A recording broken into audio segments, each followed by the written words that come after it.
तो फ्रेंड्स, आज की वीडियो का टॉपिक होने वाला है कि क्यों नेपच्यून और यूरेनस पर डायमंड की बारिश होती है, पानी की क्यों नहीं। दरअसल हमारे सौर मंडल यानी कि सोलर सिस्टम में शामिल दो प्लैनेट नेपच्यून और यूरेनस में हीरे की बारिश होती है।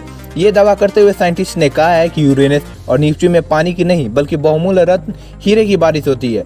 तो फ्रेंड्स, वीडियो में आगे बढ़ने से पहले अगर आपको ये नहीं पता है कि हीरा कैसे बनता है तो जान लीजिए।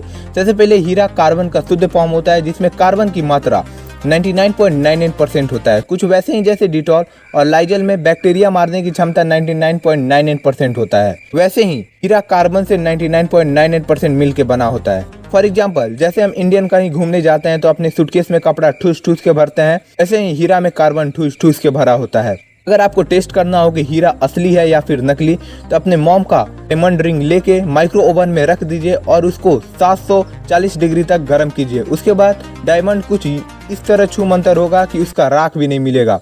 उसके बाद एक ही चीज होगा, आपकी कुटाई। फ्रेंड्स, मैं एक और बात बता दूं कि हीरा चाटने से किसी की मौत नहीं होती है। हाँ, जब हीरा कोयले के खदान से निकलता है तब उसमें बहुत ज्यादा गंदगी होती है। उस समय अगर कोई उसे चाट लेता है तब वो शायद मर सकता है या फिर उसकी हालत खराब हो सकती है।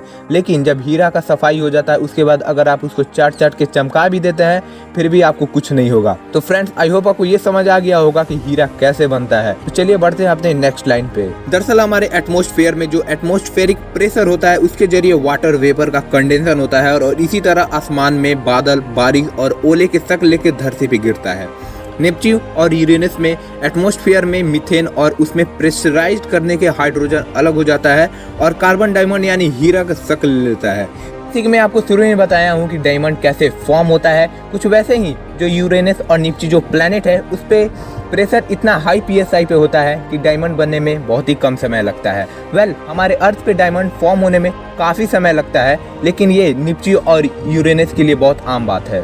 इसके बाद अगर आपके मन में आ रहा है कि हम लोग जाएंगे और नेपच्यून और यूरेनस से डायमंड लेके आएंगे, तो ऐसा सोचना भी मत, क्योंकि अगर वहाँ पे अगर जाइएगा तो आप 30 सेकंड में बर्फ का पुतला बन जाइएगा और तुरंत टूट के बिखर जाइएगा। और वहाँ पे उससे भी बच गए तो वहाँ पे प्रेशर इतना हाई होता है कि उतना तेज PSI में बचना नामुमकिन है। तो फ्रेंड्स, अब हम जानेंगे कि साइंटिस्ट को ये बात का कैसे पता लगा कि वहाँ पे डायमंड का ही बारिश होता है।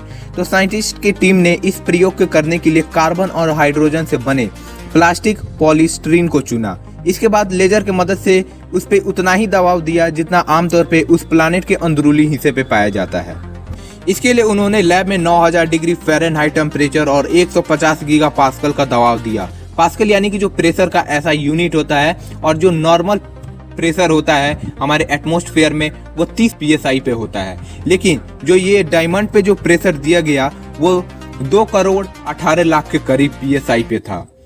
और ये प्रेशर देने के बाद ये पाया गया कि कार्बन और हाइड्रोजन के बीच बॉन्ड टूट गया है और कार्बन एक एटम नैनो डायमंड में बदल गया है। हालांकि लैब में ये डायमंड कुछ नैनोमीटर का ही था, लेकिन उन्होंने इस प्लेनेट के इन्वायरमेंट को लैब में क्रिएट करके एक बड़ी उपलब्धि हासिल की और ये भी साबित करने में सफल रहे कि कैसे इन दोनों प्लेनेट पे हीरे की बारिश होती है।